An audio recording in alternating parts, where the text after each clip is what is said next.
Awesome. Thanks so much, Beth Ann. And thanks everybody for joining today. Hopefully your studying is going well. I'm going to pull up some slides and share screen here. Give me one second, make sure I'm sharing the right screen. If anybody else wants to join me on video, please feel free. I'm not all lonely by myself, but all right. So hopefully everyone has, I guess let me ask a quick question before we get started. How many of the folks on the call are planning to take the exam in May versus at a later date? Mark, you're planning to take, okay. Next month or couple weeks. January Jones. I live at 2. Someone just cut out. I'm planning to take it. Hi, my name's Andrea. Hey, Andrea. I work for DeKalb County as a planner, and Oh, hey, I Andrea. haven't, yes, I haven't actually signed up yet. I am dipping my feet in the waters. Okay, So just awesome. figured I'd hop on today to kind of Yeah. maybe motivate me. Well, hopefully this session, a lot of the other sessions are very in depth in terms of the content. This is a little bit more about process. So hopefully this will be helpful to you. Okay. Great. Well, I'll go ahead and jump in. Guys, this is super fluid. So if you have any questions as we're going, just stop me. Happy to answer questions. I don't think this session will be as long as some of the previous ones because we just don't have quite that much to cover. Okay. So what we're going to cover today is the one path to AICP process. Um, it's just been a newer process in the last few years, and so I think it's going well for APA. We'll talk through just eligibility, and there's a lot of forms that you can use to just see it, when is a good time to take everything. Certification support after you pass the exam, or well, certification support before preparing for the exam, and then after the exam, a lot of the continuing maintenance credits after that, and then of course any Q&A. Okay, so let's talk a little process. So a few years ago, APA decided to try a pilot program to see about letting people take the AICP exam, even if they had not met their meeting experience requirements. So usually for the longest time when I took it, you had to meet your experience first, and then you could sit for the exam. It went well. And so they have instituted this process now for all candidates moving forward. So the way it starts there's 2 cycles, April and October as of now. I know there's lots of conversations occurring about is this the format that they want to keep, but for now that's the plan. So April 1st is when the window opens to register, and it closes on April 30th. So that's coming up here pretty quickly. And you have until May 24th to decide whether or not you would like to transfer to a later date. So when you register, the cost is $300, $305. And if you decide to transfer that registration to a later time period, the cost is $100 to do that. Then the actual exam window takes place. In the spring, it's in May. In the fall, it's in November. And so that exam window is May 1st to the 29th. So really any day you can schedule within that period. And then from there, once you pass the exam, you become what's called an AICP candidate.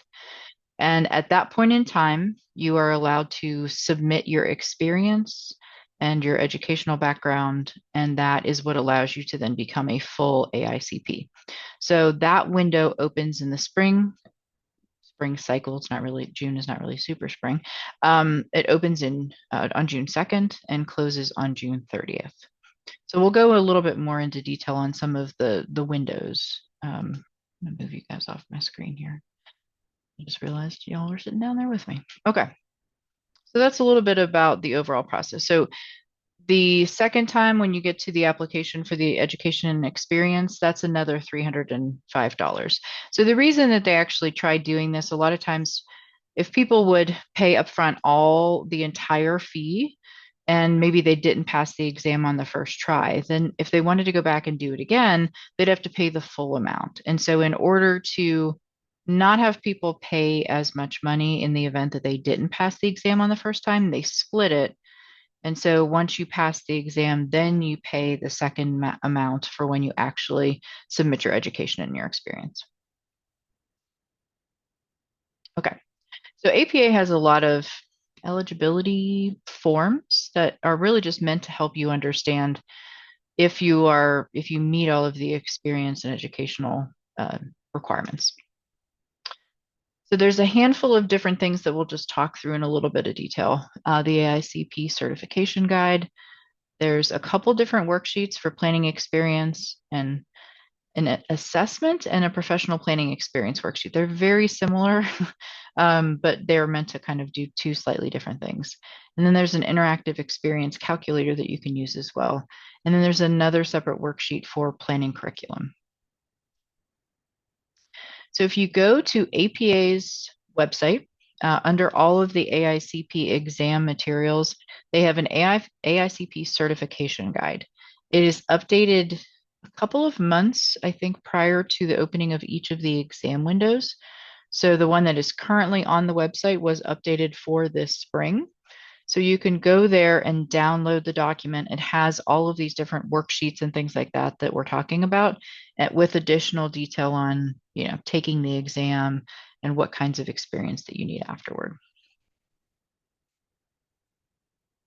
So a lot of times people are wondering how much experience they actually need, not to sit for the exam, but to qualify for a full AICP accreditation. So this table shows a little bit of information. It's tiered based on what your degree is. So if you have a graduate degree in planning from a PAB accredited program, so that's Planning Accreditation Board, if your program has been accredited by them, then you only need 2 years of professional planning experience in order to qualify. If you have a bachelor's degree in planning, also from a PAB accredited program, then you need 3 years. Or also you could have a graduate degree in planning from a program that is not accredited by the PAB. That's also 3 years. Now, if you have any other postgraduate, graduate, or undergraduate degree, then you need 4 years of professional planning experience.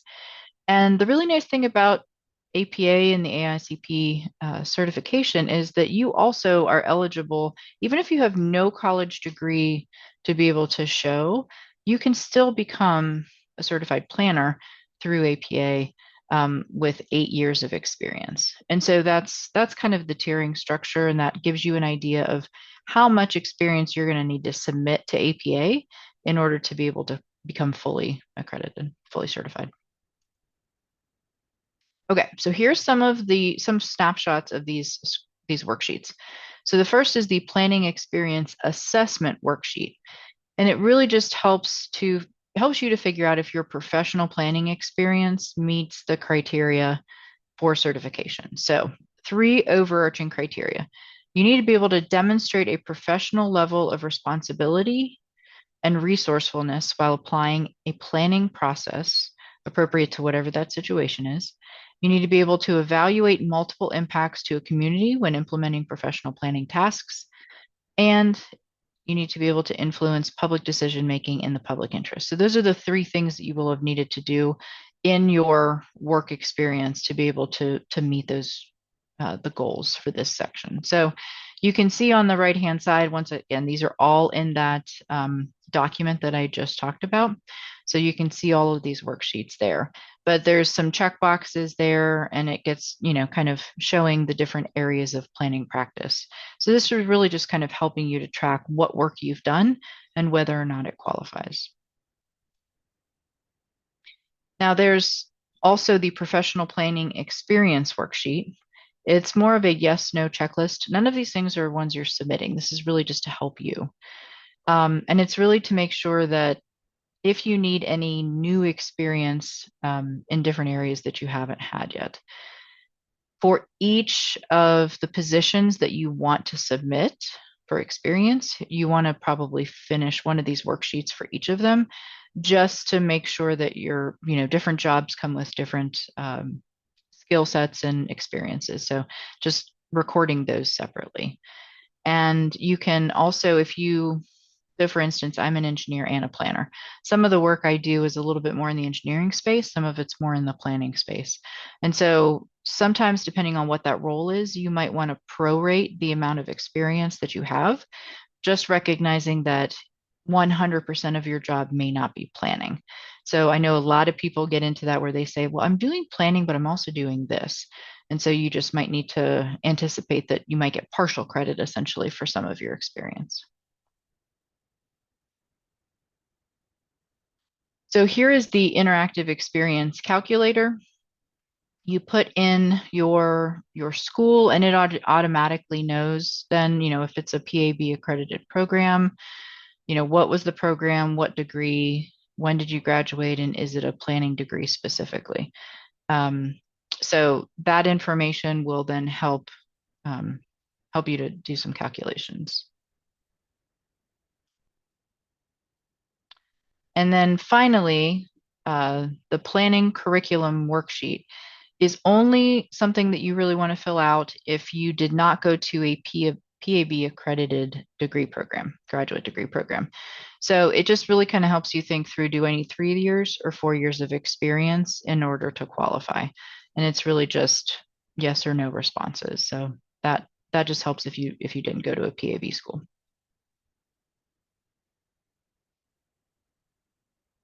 Okay, let me pause there. Any questions about any of the basic process type content? There was a question in the chat. Oh, I'm sorry. Would a public policy degree count for a planning degree? I don't know that it officially qualifies. It would not qualify as, let me go back here for a second. So I think the question, and that might be where the worksheet comes into play, you would be between 3 to 4 years on that. I'm not sure that it would qualify as a planning degree. And so if that was the case, I think it would fall under this 4-year category. That would be something to look into a little bit more, fill out the worksheets to see if that gives a little bit more guidance.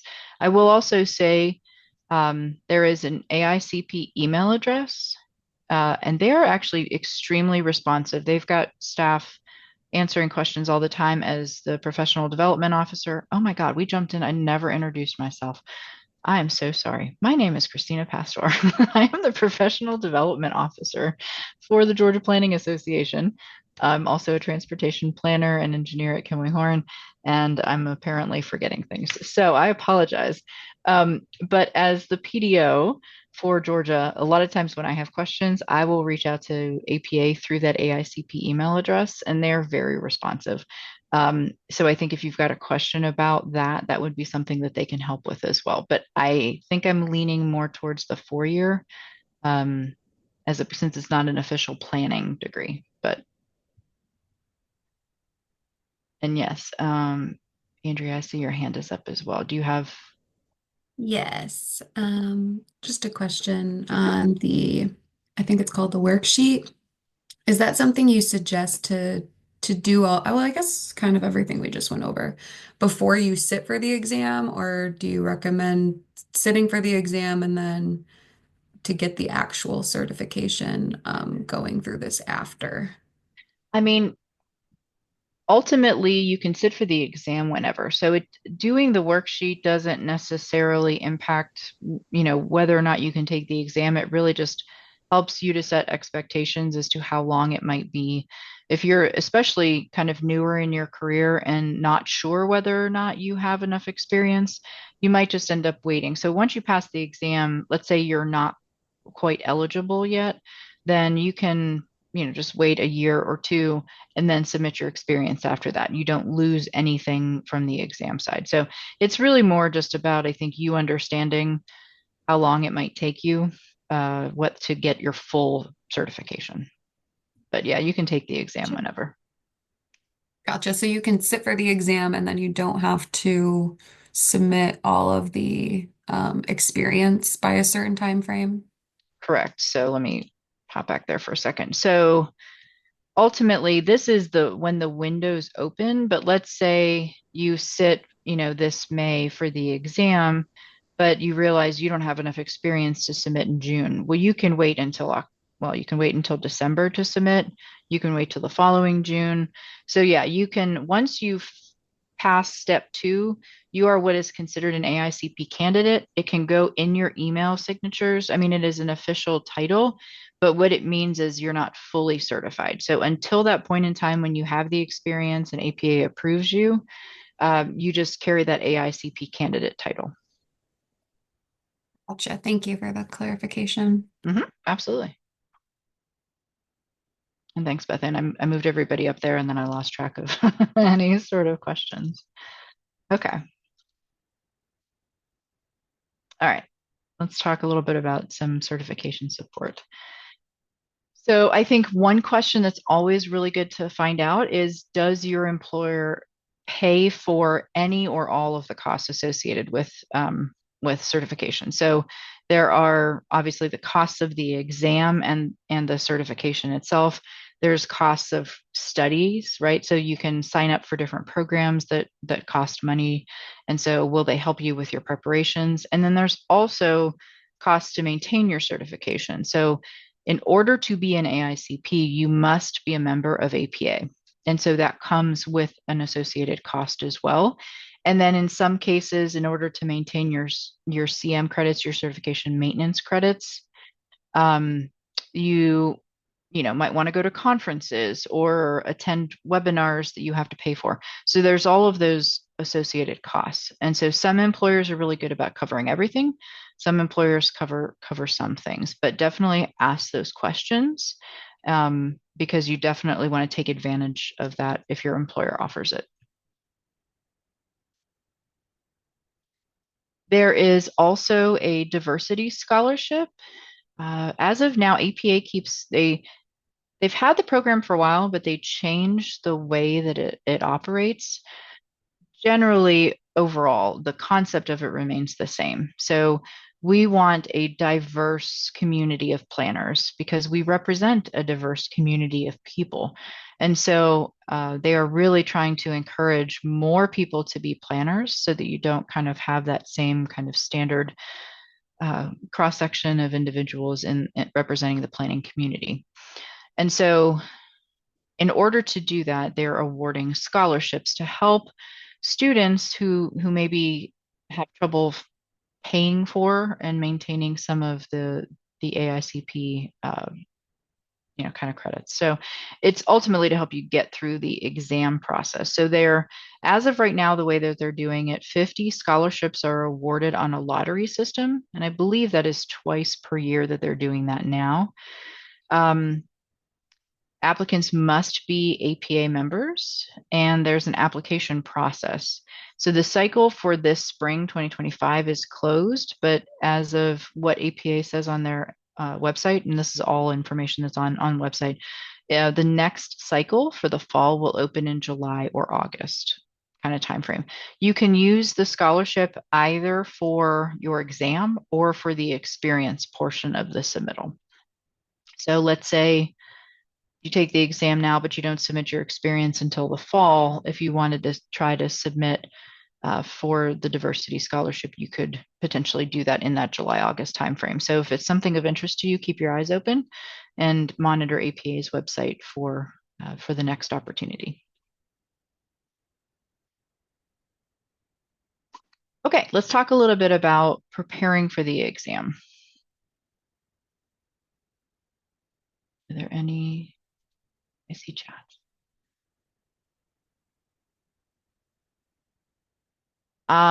Do you need to be a member of APA before taking the exam? I do not believe you. Actually, one of my colleagues went through this. I think it's either you have to sign up. You definitely have to be a member once you pass.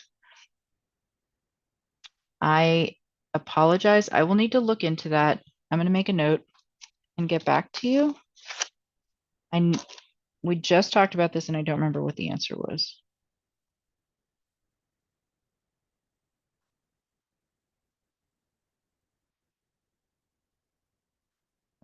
I will report back on this. Okay.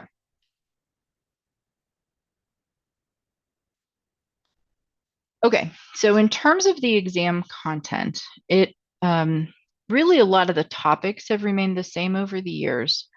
The format of the exam has changed. And really, when they did the one path, it actually is when they kind of changed the format. So it's interesting because now you can take the exam earlier in your career, but the way that the exam is formatted, it behooves you to have a little bit more experience under your belt because you understand how to navigate some of the scenario questions. So what you see here on the right-hand side is the general breakdown. In our overview sessions that we do as GPA, there are a number of these topics that we cover, but there's also a number of topics that we don't. For instance, they have shrunken the areas of practice topic pretty substantially. So there are 170 multiple choice questions. 20 of them are unidentified research questions. So they don't tell you which of the 20 are for research, but they're testing some of these questions for future exams just to see how people react to the questions. So you'll have to answer all 170, but only 150 go to your score. So the scenario-based questions before used to be heavy memorization. Now it's still really important that you know enough of the basics about history and theory, about law, about ethics. And so it just is not quite as heavy on the memorization as it is on the scenario types of questions. So for example, there might be a question about a potential reorganization of your local government planning department, and how would you incorporate these different changes? Or you have some administrative challenges with an employee for these certain reasons, and how would you go about handling those? Those are some more on like the leadership and administration management types of topics. And so there might be a question prompt at the top and a series of questions that follow about that same scenario. So it's a little bit different, and they're the types of questions where it's still multiple choice, but you might find that, it's that scenario where there's two questions that you can rule out pretty quickly, two answers that just really don't make sense, but the last two are really tricky to pick between, and they want you to pick the best one. It's a lot of those types of questions. And so having some experience just really helps you to kind of think through how to answer some of those questions. As of now, the test takers are receiving their draft scores immediately. Anytime they introduce a brand new exam, there's usually a waiting period that they're in the background trying to make sure that the results are looking appropriate. But under the current circumstances, since the test format has been implemented, then you should be getting your draft score immediately, and then they'll follow up with formal notification afterward. Some tips and recommendations when you're sitting for the exam. So planning obviously has a huge influence across the country. And so, as I mentioned, knowing history and law is really important. And some basic memorization is important there, right? You don't have to memorize everything, but you need to know, basic movements and, important court cases and things like that. The exam is geared toward more of a public sector planner who's had a few years working the front counter, right? That's kind of who the test is built around. So obviously, if you're in consulting, it's a little bit different. If you're working in a different planning field that isn't necessarily a little bit more like land use related, some of that's going to be a little bit different. But keep in mind, the questions are focused at a national level. So if you get in the weeds of local policies and things like that, you might, that's not going to come up on the exam. So think higher level, more of national kind things that are just common across the country. You need some basic understanding of planning statistics, being able to calculate mean, median, mode, floor area ratio. How do you read a basic graph? But nothing nothing that's going to require your old school TI 92 in order to be able to run a calculation. But I do believe a calculator is provided.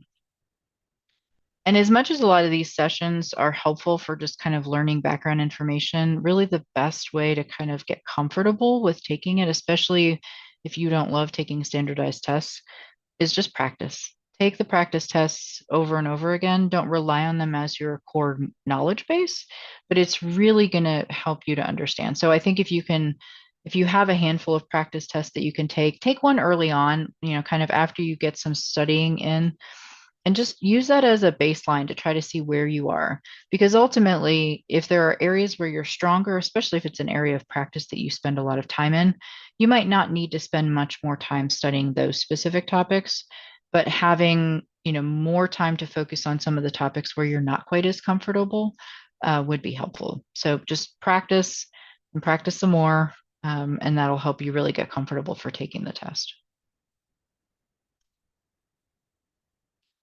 So we have a series of GPA hosted review sessions. So you're here for one of them. Thank you. We also have history and theory, law and ethics that already took place. Leadership administration and management is coming up tomorrow. And as Beth Ann showed us at the beginning of the call, they are saved on our GPA website. So you can always go back if you missed them and view the recordings. APA also has a number of topical overview videos that they've done recently. As recently as December 2024, they updated them. So especially with this new review format or new exam format, it's been really nice to have APA doing videos as well. So I would encourage you to look at their website and look at some of the videos that they have posted, because that pie chart that I showed you of all the different topics, they have videos for each of those different topics. We also have archived presentations from previous GPA review sessions, a lot of the same topics that we're covering here. But if you can't find one for the current year, you can always go back and see what a previous year does. And then finally, we have some study groups. We had a smaller group this year, so everyone has been contacted about that, but that's always an option in case you are taking the exam in the future and are interested in the study groups. Usually we'll send out through the newsletter an opportunity for folks to sign up. And so if you're interested in having some just peer accountability and partnership and getting through the exam, the study groups are a great way to be able to do that.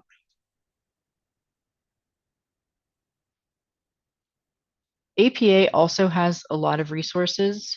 You want to be a little bit careful because you can go down a rabbit hole pretty quickly and spend so much time reading, the PAS reports. And I mean, there's so much stuff, right? So, but they have a lot of really helpful information. And so there are some of these that are really helpful. In particular, the chapter president's guide is a little bit out of date, but the content is still there. It's just maybe not in quite the same distribution. I believe I heard that they were working on updating that document to match the current study the current format of the exam. Obviously, you're going to want to become very well versed on the code of ethics. That's going to be an important piece. And while the memorization piece of it might not be quite as intense as it used to be, ethics plays very heavily into a lot of the scenario questions. And so just really having a good handle on what the code of ethics says is going to be really important. And we're held to it as AICPs and AICP candidates as well. So make sure to check out APA's resources available on their website. Okay, so you passed the exam, breathe easy. Now what comes next? So after, I'm looking at comments. Yes, the rabbit hole is very dangerous. So after passing the exam, as I mentioned, you're known as an AICP candidate until your experience portion is complete. And so it's added to your APA profile and you can use it wherever. At this point in time, you have to maintain your APA membership. I still need to find out if you need it at the time of exam, but then also you must abide by the AICP Code of Ethics. At that point in time, you'll submit your education, your employment, and your experience. And just anticipate needing to prepare all of those items. So if you're planning to do it this year, that comes pretty quickly after, right? So if you take the exam in May, that window opens in June. So you'll need to pull your information together pretty quickly. APA will notify you within 4 weeks of your submission whether or not it's been accepted. I will say, anecdotally, I've heard recently it's a shorter time frame that people are generally seeing their information come back. And then after you finish your experience portion, you become an AICP, and that's when you get to pay your money. So your first initial dues are required at that time.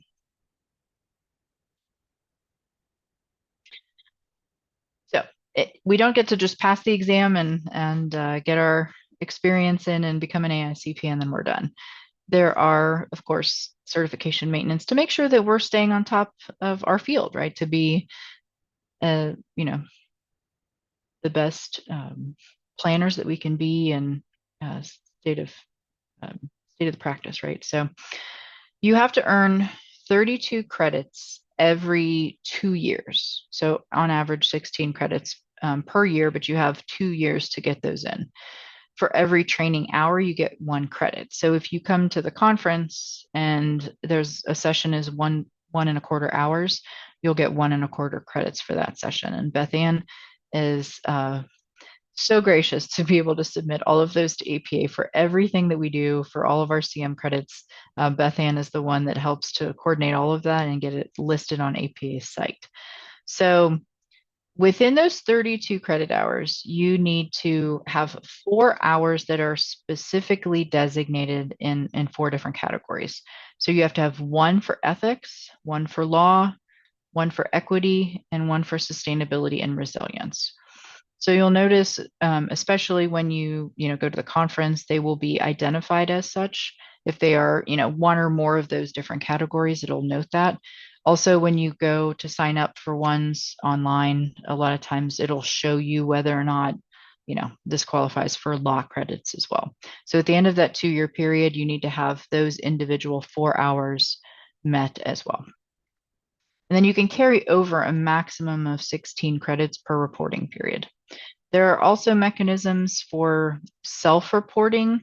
It's not quite as easy to do. So if you have the opportunity to go to conferences and participate in webinars and things like that, it's definitely helpful to be able to get those credits and then carry them over if you need. But there are mechanisms for also self-reporting in certain circumstances. Okay. I guess I'm done. I thought there was another slide or two, but I guess not. So, okay, let's pause there. I don't see any more comments. Any additional questions or comments?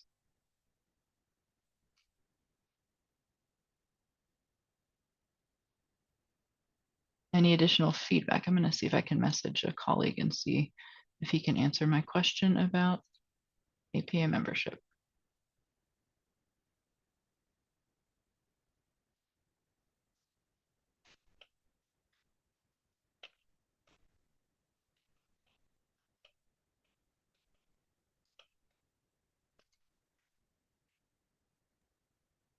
No questions for me? No, not from me. Thank you so much. This was really helpful. I feel like I've read about the process online, but having it actually like broken down into these segments was great. So thank you. Absolutely. Absolutely. Happy to. Yeah, sometimes it just makes it a little bit easier just to not have to go through the minutia of the details online. Yeah, it was a little bit more digestible for sure. So there is another question in the chat. How long do your scores last before needing to retake if you are not yet eligible for certification? I mean, I don't know that they last indefinitely, but I think they last for a pretty decent amount of time. I don't know that I've heard of there being an expiration date on it.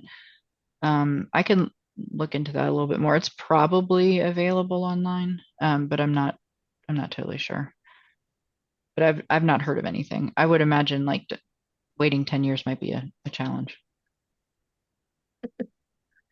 True.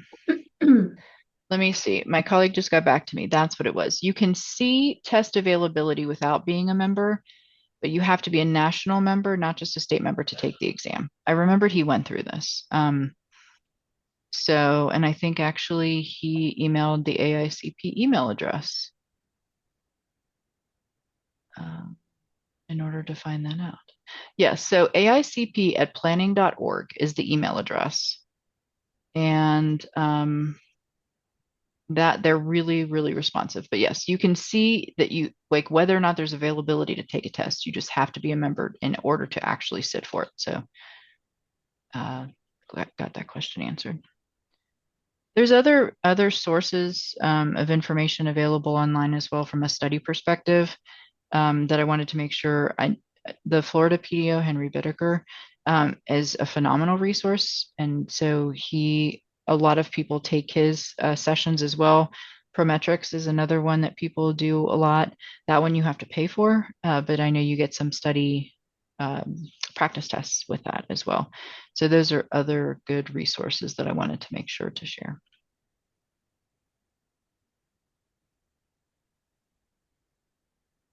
Any other questions?